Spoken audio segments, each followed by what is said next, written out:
Hello, mate. 欢迎收听 Excuse 英国腔。Mind the gap between the train and the platform. The next station is Excuse 英国腔. Change here for more unique and diverse interviews. Mandarin Go is actually a Mandarin teaching company, and also we teach not only the language but also the culture. So we do a lot of Chinese culture, and then to the children around from nursery to primary school. And then like the main purpose of Mandarin Go is to create a happy and friendly environment for those young children to learn and experience the different culture, especially like Mandarin as a language and the Chinese culture in a fun and educational way. 人在英国剑桥，他叫 Yuki， 持着英国的企业家签证，创办 Mandarin Go， 顾名思义就是教授华语，也包含中华文化，以幼儿为中心，设计贴近生活的主题与内容，课程提供包含给非母语与母语人士，繁体与简体，以实体或网上进行。和他的对话，我可以感受到教育是种使命，是感动的。他也是在英国的中华文化华语教育学会的理事长。今天 Excuse 英国腔想跟大家一起认识 Yuki， 听他是如何在英国建立起他心中的华语机构，以及如何传递他眼中的中华文化。Yuki, you're right. Oh, I'm good, thank you. How about you? Not too bad for me, actually.And how are you there in Cambridge? Yeah, the weather is quite lovely today, actually. Yeah, but the only thing is we don't have sun after around like 3 o'clock, 4 o'clock in the afternoon, which is quite sad. But it's winter. Yeah. Well, winter can be optimistic. It depends on our mindset, doesn't it? True. Right, so let's kick off. Today we are talking about your startup, your ambition, which is brilliant and I love it. You have an institution called Mandarin Go. Why not talk about that with the audience? Hello everyone, I'm Yuki and I'm the founder of Mandarin Go and also the president of Chinese Culture and Language Education Association. And I was born and raised in Taiwan till I finished my bachelor degree in university. And I majored in early childhood and family education, and also did teaching Chinese as a second language training program before coming to UK. And Mandarin Go is a Mandarin teaching company that I founded in 2018 after I graduated from my master degree in University of Leeds. So I went through the panel of the startup team and then found the company. So I got a tier 1 startup visa at that time, and now I'm having under the support of the UK government. I got the tier 1 entrepreneur visa. Well done. Yeah, since then I've been living in UK for 6 years. Since then, I'm living in Leeds. Lived in London for 2-3 years, and then now I moved to Cambridge, quite near to the university. And how did you find those 3 cities? Which one do you like the most? I don't know, to me, Leeds is like a uni town, like all full with a lot of students. And London is very vivid, like you got lots of things to do in London. Now I just moved and settled to Cambridge, and I found out here you got quite a lot of talent people here, and I was very happy and satisfied that I'm be able to work and live in the same environment as these people are. Yeah, and I really enjoy the life in UK. UK is like my second home, and I found a sense of belonging and make a lot of friends from around the world too. Absolutely. Well done. Firstly, you've got this amazing visa to get you the qualifications to stay in the UK, running your startup. And secondly, Cambridge is for sure one of the places for talents. You know, you've got this university that is globally renowned. You've got a lot of talents, and that can help you build your business. So why don't you tell us your passion? Because obviously you've done some training before in Mandarin teaching. Tell us more about that. Mandarin Go is actually a Mandarin teaching company, and also we teach not only the language but also the culture. So we do a lot of Chinese culture, and then to the children around from nursery to primary school. And then like the main purpose of Mandarin Go is to create a happy and friendly environment for those young children to learn and experience the different culture, especially like Mandarin as a language and the Chinese culture in a fun and educational way. Right. So I think this come across with my background as I grew up in Asia countries as well. It's like I was born and raised in Taiwan, but I actually travel a lot. I've been to China, Hong Kong, Macau, Singapore, Malaysia, and some other Asia countries. So like I've went between China and Taiwan a lot since high school because my parents live in Shanghai and we have our own family business in China. Right. So like they are doing like children clothing designing company industry, and we even have our own brand named QB Bear, and it's a very cute image, and it like if you can recognize, it's also the main image of Mandarin Go's brand. So like the reason of it is because we wish that every children will have a friend, which is the QB Bear, can accompany them to learn and grow while in the journey learning Mandarin with us.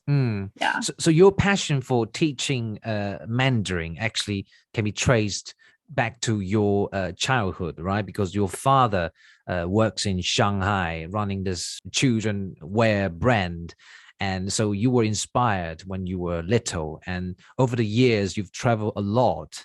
And did you also teach Mandarin before in other countries outside Taiwan? Yes. So like I have lived in Singapore and Malaysia before, and I was a Mandarin teacher in the nursery when I was in Singapore. Right. So it's roughly 2015, and like I found like every country has its own culture and it's very different. Like for example, in Singapore, they have like the special day called Racial Harmony Day, which like people from different backgrounds, but they're living in the same country.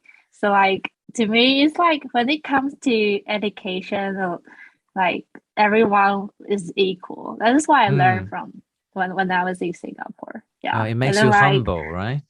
Yeah, and I also really like traveling. So I've probably been to more than 30 countries in the world before pandemic. Well, that's a lot. Yeah, so like every places that I visit, I will try to know the culture, the people, do a lot of research before I go. And then when I was there, I'll just slow down, enjoy the moment. Yeah, and I also pick up languages, like local languages. Like I speak French, Japanese, Korean, Vietnamese. Like when I was in Vietnam, I learned how to count, learn their currency, and most importantly, to learn how to bargain. And that is very useful. Well, can I call you a polyglot, mastering a lot of languages? Are you entitled to that?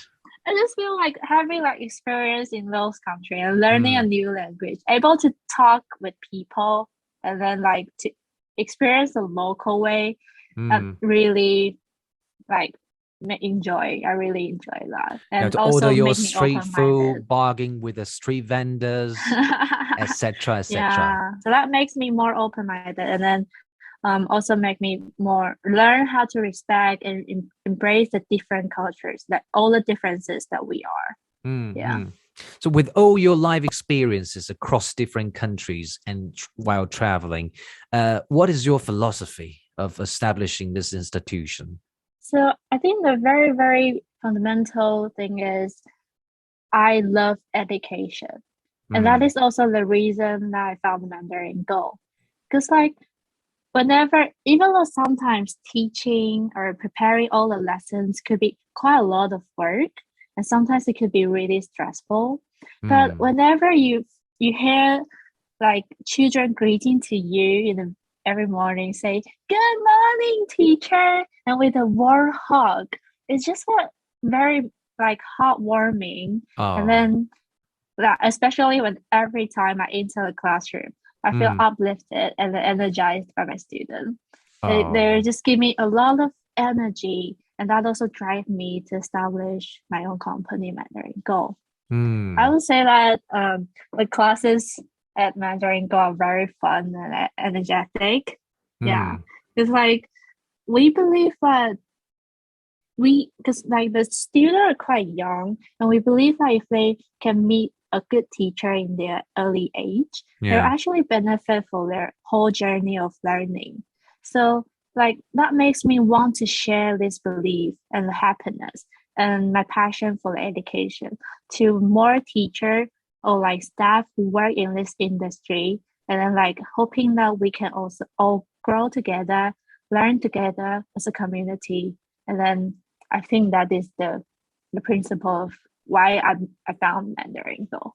Yeah. That's a beautiful goal you set forth. And speaking of, teachers for the right students, I want to ask you what, the qualifications of your teachers are. I think like most of our teachers are education related backgrounds. Right. And like, but the most important thing is you got the passion for teaching and you love children. Yeah. So like, yeah, that is the very basic thing. Like you have the passion of it. But in addition, we also wish our teacher be able to design some teaching plans, lesson plans, like activities and learning materials, etc. Yeah. But we also support our teacher a lot by having like group discussion. We like brainstorming together. We like helping each other, like a sustainable system. Yeah, just like we got senior teachers and also intern. So we also call it like teacher assistant in the classroom. For the intern, they can observe how teacher teach, and then they can learn. And then the senior teacher, once they got more experience, they will be able to share their knowledge to other people. So like the whole group can also learn and become better all together. In Mandarin Go, it's not just children learning and grow, but also our teacher. That's wonderful. What about those teachers' backgrounds? Because you mentioned they all have sort of academic background in education. Are they all native speakers? Most of them are native speakers, and they might from Taiwan, might from mainland China, some of them from Hong Kong, Malaysia, and we have teacher from local in Britain as well.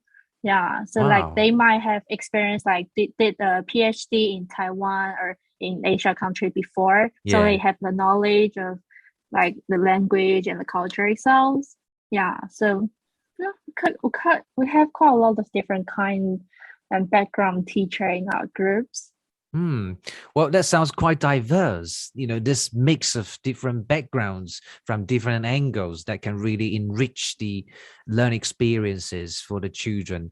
So as the founder of this institution, how do you manage teachers from all different kinds of backgrounds and also to ensure, the quality of teaching, especially when you are dealing with different age groups? How do you maintain all that? Respecting each other and communication is the most important thing. Yeah. Most important thing. Like I really happy that all of our teachers are willing to open-minded and then willing to share their own opinion and idea in the group. Especially when it talks to like you have to talk to a boss, and you probably be like afraid saying anything, but in Mandarin Go it's very open.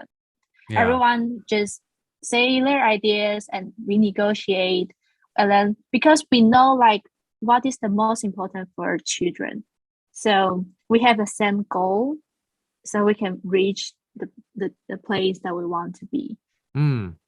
I'm sure it must be a very rewarding process, because different teachers, they have their own ways of seeing the world, seeing how this language should be taught, and you kind of guide them, lead them along the process. It's like a collective effort, which is certainly never easy. So I'm sure there must be some challenges, and I want to ask you, what kind of challenges are the most noticeable for you? Some of the questions, some of the challenges which could be very hard to deal with. Can you mention one or two? Yeah, there are actually quite a lot of different challenges that we're facing right now. Like the main two is the first one is we move everything. We used to have face-to-face classes, and then we literally move everything online after the pandemic. And then that is the second challenge. That is the first challenge that we have, because we're teaching children in a very young age, and in the very beginning, even me is doubt about can we really do this? And also parents are very serious about the screen time that their children having. So it is actually a huge challenge for us in the very beginning, but thankfully our team are very, very professional. Yes, so they try very hard to persuade me, to let me know it actually work. So we plan all the lessons. We create learning sheets so that we're able to let children in a different area, they can also have the learning sheet, and then they can do actual things, not only focusing their vision on the screen. They have their own sheet and their own thing to do when they're in their own space. So we actually arrange a lot and discuss, and then we adjust this as well, and then we also get the feedback from parents. So that is how everything slowly moved on by, and then we actually benefit the children.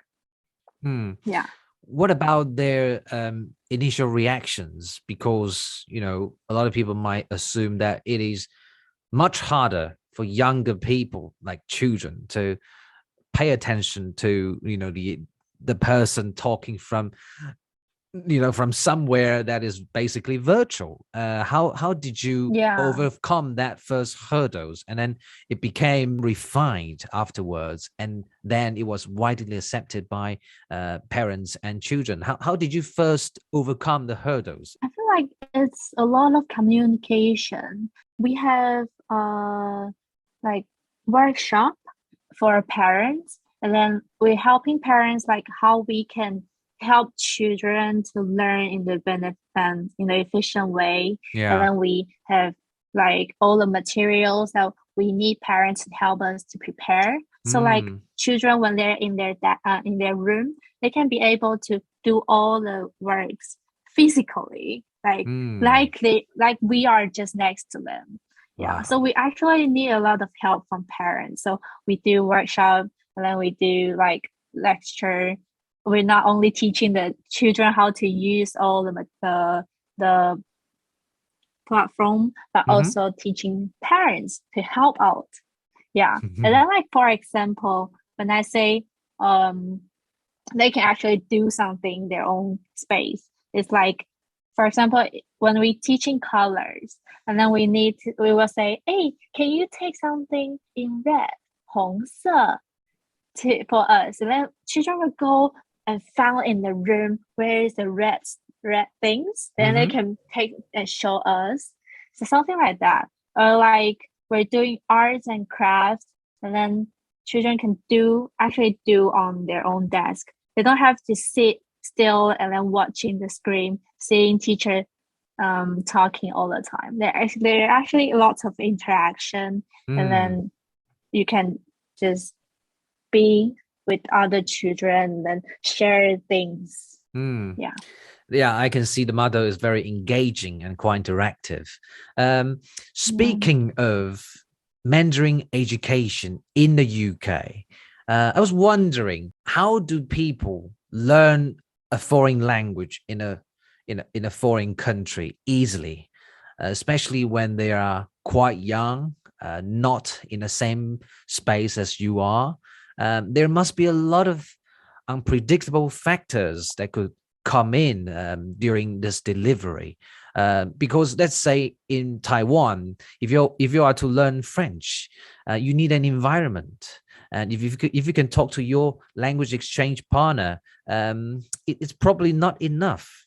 And now you are delivering these lessons virtually to children, and you often need their parents' assistance. Just tell us how you overcome this, because after all, Mandarin is not spoken on the streets of London or on the street of Cambridge. Everything has a start. That is difficult for everyone, like especially when pandemic happened, everything moved online. We are panicked. Parents are panicked. What to do next? In the very beginning, everyone, we just have a lot of negotiation and how all these things might work. And then by time to time, people are getting used to it. And then they know how their children can learn. They actually benefit from online teaching. And then, there is a process that you have to go through. But I would say, like, we also try very hard to design all our curriculum that's suitable for different students and different background. For example, we have non-native, like local students. We're just trying to let them expose to Mandarin speaking environment a little bit, and then experience the Chinese culture, like all the festivals, like Moon Festival, Dragon Festival, those culture things. Let them experience, let them know a little bit more about Mandarin and the culture. And we also have, like, for the native, like Chinese background family, like they are sometimes they speak Mandarin at home, and some parents, when I found that they need more system or structure for their children to learn the language. And I feel like when children are in our class, they realize, oh, there's actually other children in their same age are also speaking the language. It's not only a parent's language. It's like I can actually communicate with other children. For example, like we have a kid from French and the other kids from UK. The kids from French, they don't speak English. So they're trying hard to express themselves in Chinese during the break time. And I found that it's very interesting. And some of the Chinese family, their parents might be second or third generation. So they don't speak that much Mandarin at home. So like that is also like why they're in Mandarin Go to learn, because they wish that they can continue learning the language and knowing their own culture. And I think to mention is like we provide simplified Chinese and also traditional Chinese. So I think that is quite special because we will, based on children's needs, to provide the things that actually benefit them, and they will be able to learn and enjoy. Yeah. What about children who are fond of calligraphy? Have you got any session for them?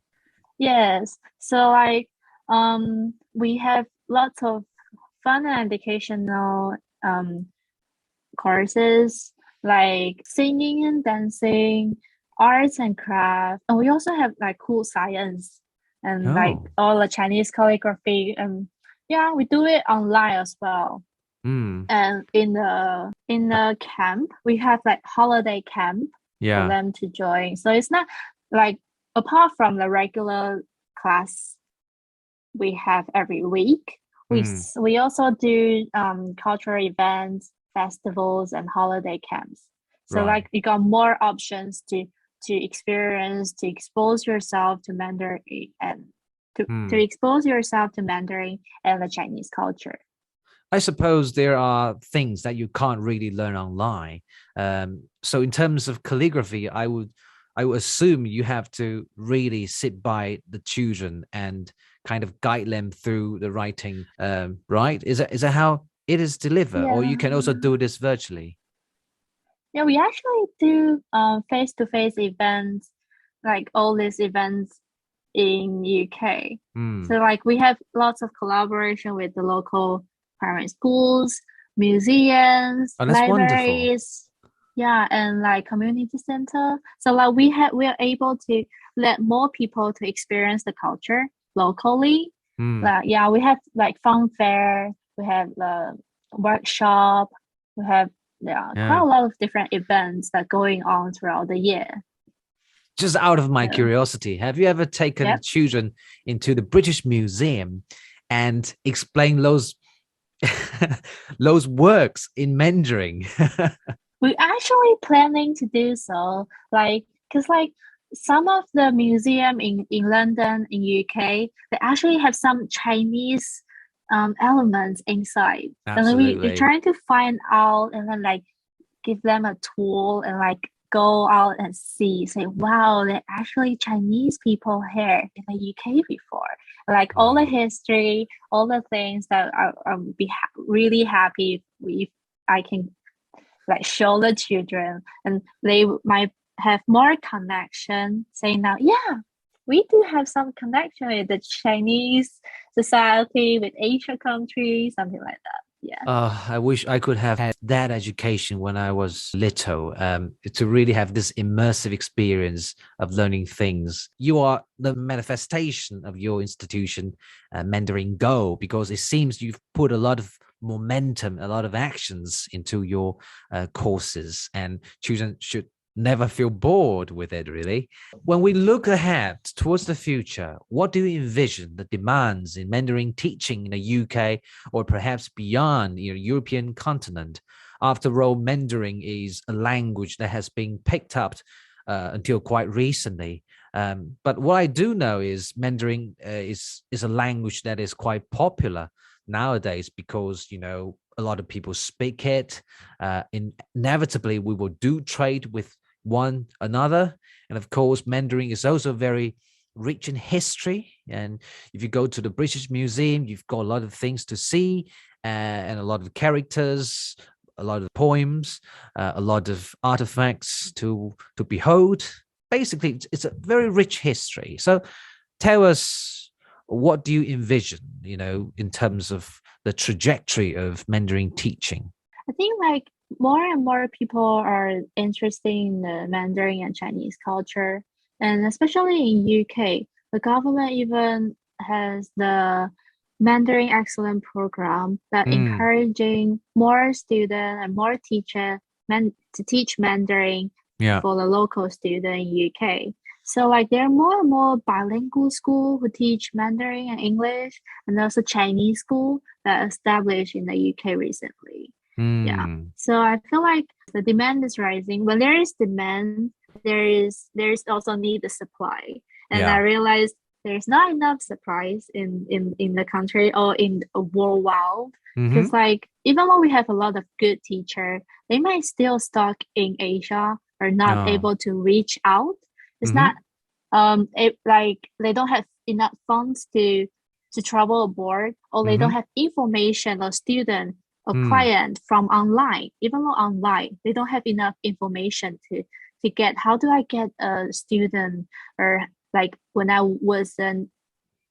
even not in the country?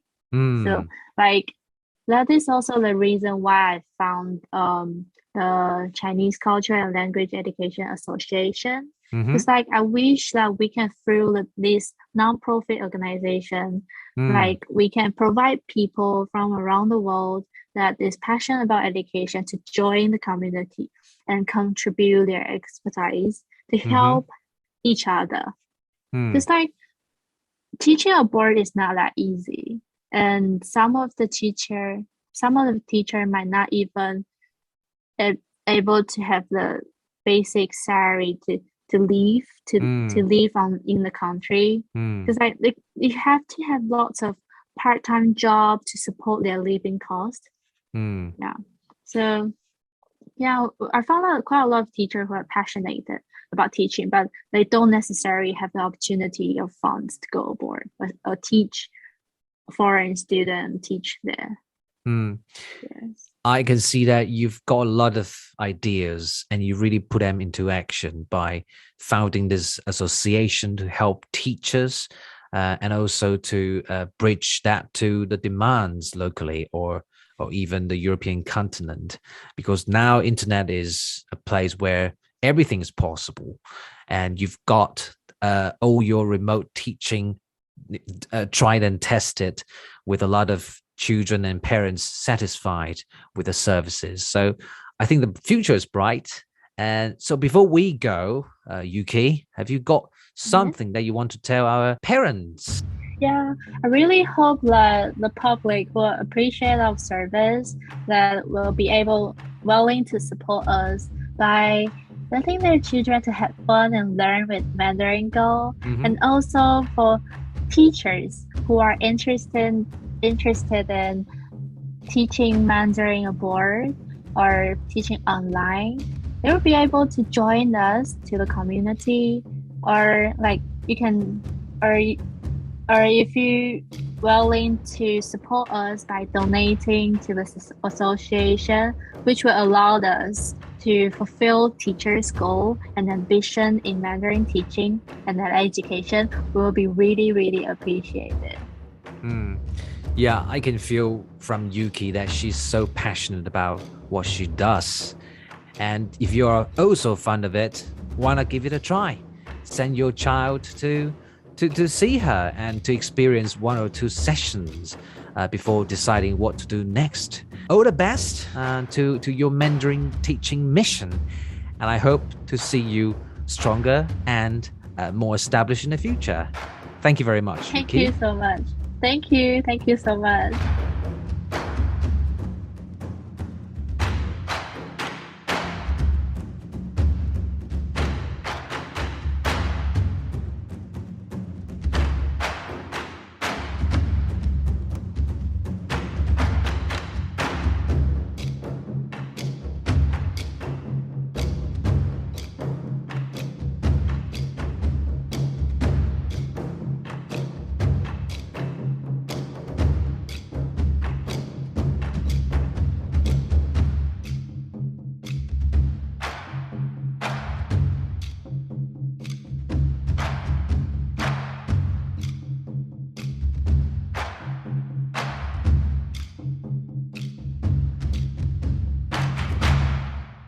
Hi there, thank you so much for listening to Excuse英国腔, your source of unique interviews from around the world.